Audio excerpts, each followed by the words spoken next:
好來繼續來看南投埔里市區出現着驚人的景象，幾啊萬隻的蜂佇個大街路頂汪汪叫、贏贏飛，非常的驚人。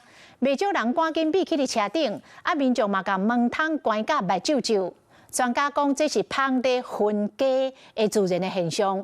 這個蜂是咧找找着新的造壽的地點，才會暫時來過境。奇景哦。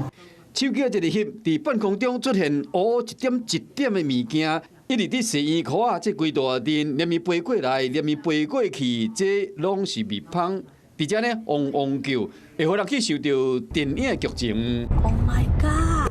真個徛街頭門攏關咧，有人趕緊密入車內，閣有人行路經過時，舉雨傘頭咧咧，慢慢啊行過，動作唔敢傷大。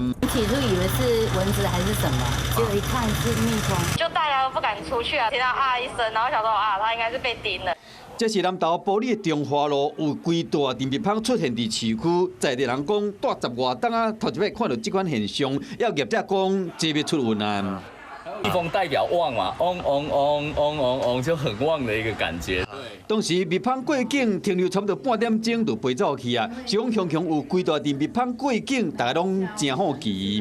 分蜂的現象，也就是這個新的蜂王已經產生，所以老的蜂王呢，它會帶領一些工蜂呢，去尋找下一個適合築巢的地點。專家講，應該是蜂佇耍壽，暫時佇遮出現。若是發現附近採無蜜，就會離開。是講這個難得一見的畫面，互在地人大開眼界。